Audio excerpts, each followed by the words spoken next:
welcome back to my channel. This is Pakdo the Trunks. This is a part 2 of my troubleshooting video. PC keeps on restarting / power reporting deviation. Here I will be showing you the process when we started swapping out motherboard and how we pinpoint the exact cause why this PC keeps on restarting. And if you want to watch the first part of my video, I have the link here and I have added the link in the description below. And make sure to tune in, guys, because I will be giving you a tip on how to choose a decent motherboard and a quick recap of this power reporting deviation.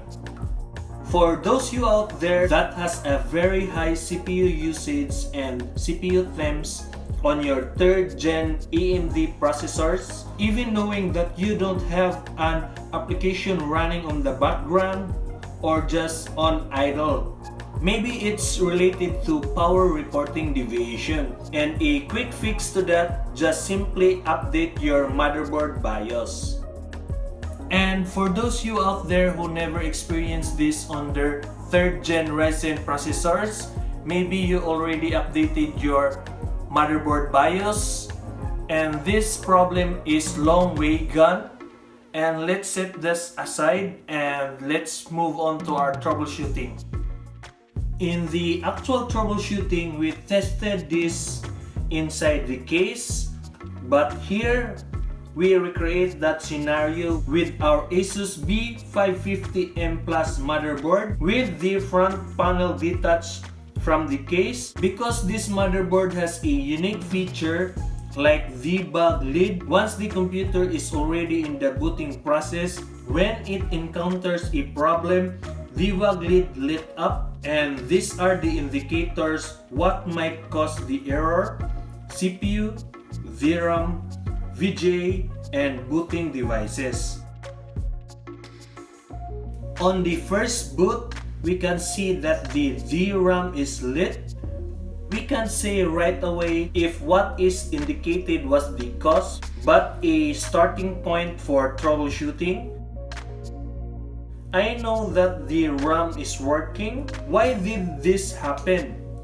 That our memory has a problem. Because this board has an anti-surge feature, this reset connector escalates the problem. Anti-surge protection is an electronic level of protection that prevents other components being damaged, cuts off its power, and triggers the debug LED that indicates what problem you might have, and it will remain lit up until the problem is solved.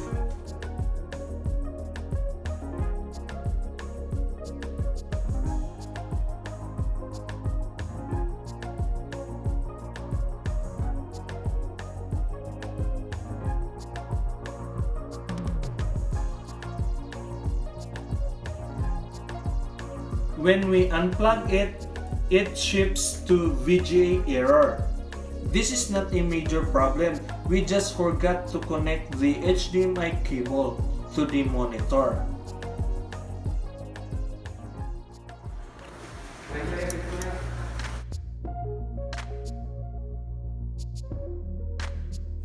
Now we have connected our HDMI cable. New generation of computers are smart enough to know that we don't have a bootable device attached to, like it's shown here. We don't need a bootable device here. We are here to assimilate the issue, and this debug LED and anti-surge are the key features that made this troubleshooting easier.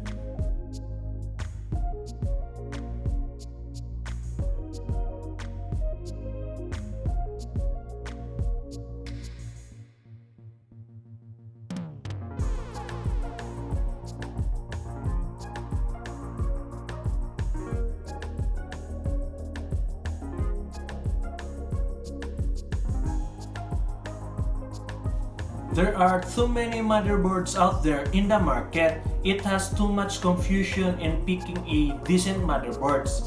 And here are the frequent questions in choosing a motherboard. What motherboard should I buy? How much should I buy? And what are the path of upgradability? I'm assuming that you already know the compatibility between the motherboard and processor in terms of CPU socket and chipsets. All AMD Zen processors are AM4 socket consistent. The AMD chipset lineup starting from their 300 series, A320 are the basic and entry-level chipset. The B350 are the sweet spot boards, and the X370 chipsets are considered as high-end. Next are the 400 series, the B450 and X470 as mid and high-end. They have this newer series of chipset, the 500 series. The lineup are the same from A520, B550 to X570. For Intel processors, 8th gen and 9th gen processors are LGA 1151 socket and compatible to their own lineup of chipset, the 300 series, H310 as entry, B360 as sweet spot, and Z390 as high-end. However, 10th gen and 11th gen has a newer LGA 12,000 socket because Intel frequently changing compatibility after 2 generations of processor. The motherboard required 400 series and 500 series chipsets. The higher the chipset is, the more robust the VRM is. What is VRM? VRM stands for Voltage Regulator Module, a backup converter that provides microprocessor and chipset the appropriate supply of voltage that required. VRM have set of phases that compose of MOSFET, capacitor, choke helps filter the desired voltage. The more the VRM phases are, the more stable it has in terms of power delivery, and it leads to a more lower CPU temperatures. Motherboards these days are all about features, aesthetics, and power delivery. If you are a person looking for RGB, how many DIMM slots you want, how many M.2 slots, how many USB ports you want, do you need USB Type-C, or you prefer debug LED, it makes troubleshooting easier, followed by aesthetics like what color do you want, or you're into a more flashy and more crazy designs. If you are building a new computer, these are the things to consider. How frequent does you upgrade?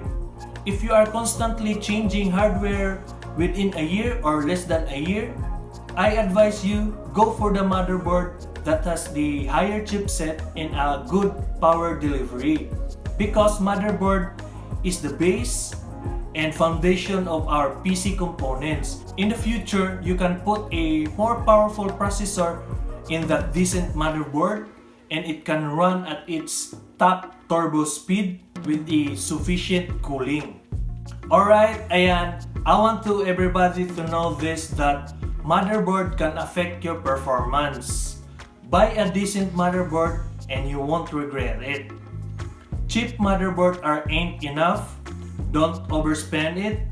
Don't buy motherboard that costs a lot more than your processor.